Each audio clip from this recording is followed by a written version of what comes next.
Baik, Assalamualaikum, salam sejahtera, salam GBN, salam Malaysia, salam kuasa ketiga. Okey, selepas jika audio jelas boleh tolong maklumkan kepada saya dan share ramai-ramai ya.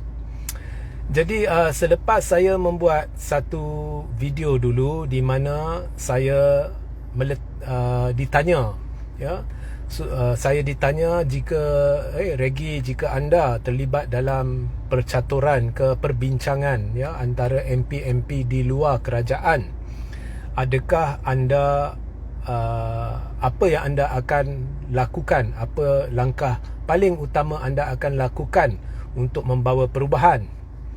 Jadi sepintas lalu di dalam video tu saya berkata, so jika ya, untuk menjawab soalan, jika saya lah antara pencatur dan ataupun strategizer ya dalam kumpulan di luar daripada blok kerajaan, maka semestinya jika saya rasa sebuah kerajaan tengah gagal, maka saya akan berusaha untuk mengubah kerajaan, dan ini adalah menerusi proses demokrasi berperlembagaan, di mana saya akan kumpulkan ahli-ahli parlimen yang saya fikir sesuai dan inginkan perubahan, dan kita akan bersama-sama menentukan siapa harus jadi Perdana Menteri seterusnya, dan kita perlu mencapai persetujuan.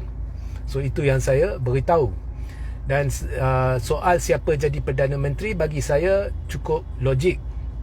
So kalau saya lah yang merunding, saya akan beritahu semua, contohnya MP-MP dari Barisan Nasional, MP-MP dari Perikatan Nasional, masing-masing ada calon Perdana Menteri mereka sendiri. Contohnya MP-MP dari Barisan Nasional katakan mereka nak Hishamuddin jadi Perdana Menteri, atau mereka nak Ismail Sabri jadi Perdana Menteri. Kemudian daripada Perikatan Nasional mungkin ada MP-MP nak Muhyiddin jadi Perdana Menteri, atau nak Hamzah Zainuddin jadi Perdana Menteri. Ya, so saya akan beritahu, untuk menjayakan perubahan anda perlu Sabah dan Sarawak. Jadi anda perlu fikir satu benda yang Anwar tidak mungkin boleh tawar kepada Sabah dan Sarawak. Apa-apa anda tawar, Sabah dan Sarawak akan berkata, kami sudah berada di dalam kerajaan, jadi buat apa kami nak terima tawaran itu sedangkan Anwar boleh bagi.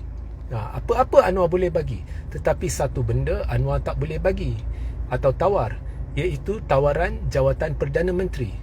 Jadi kalau saya yang terlibat dalam rundingan, andai katalah untuk menjawab soalan, jadi saya akan mendapatkan persetujuan semua agar Perdana Menteri datang dari Sarawak.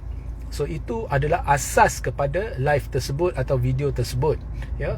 Ini tidak masuk soal sama ada benar atau tidak saya mahu ya kerajaan tumbang. Ini tidak timbul soal sama ada benar atau tidak rundingan diadakan. That's not important.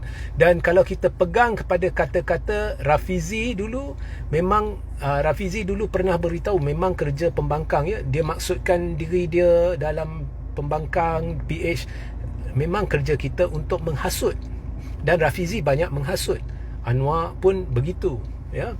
So dan satu lagi, memang pembangkang kerja dia bangkang, dia memang akan cuba buktikan dia lebih layak jadi kerajaan, dan ada proses demokrasi berparlimen yang membenarkan kerajaan bertukar, dan kita sudah lihat proses ini dilaksanakan menerusi komplot melibatkan orang yang ada dalam kerajaan sekarang, iaitu Zaid Hamidi, yang telah berjaya tumbangkan dua kerajaan YDPA terdahulu.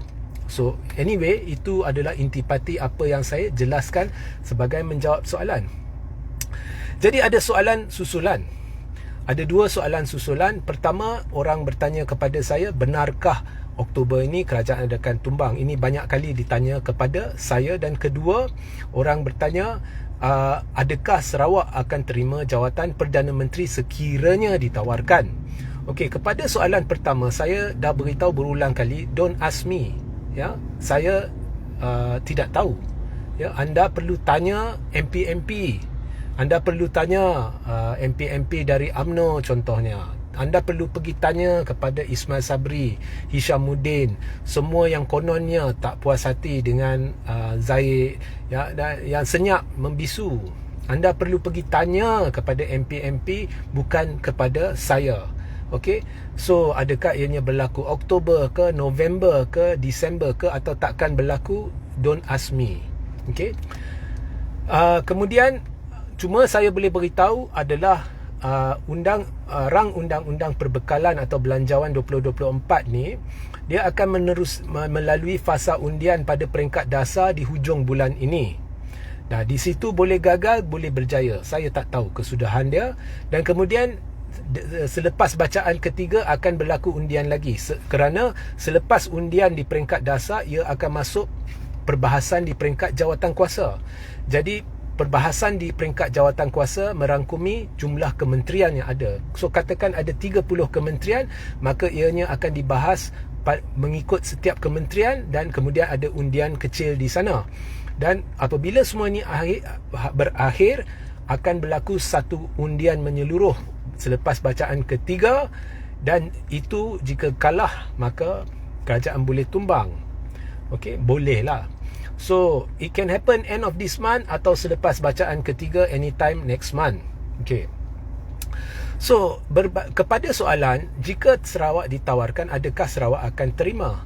Now, sekali lagi, saya bukannya Abang Johari ataupun MP Sarawak. Tetapi kalau saya Abang Johari, saya secara peribadi, I would think I would be a fool not to accept. Sebab ini satu-satunya peluang bagi Sarawak ada Perdana Menteri daripada negeri itu.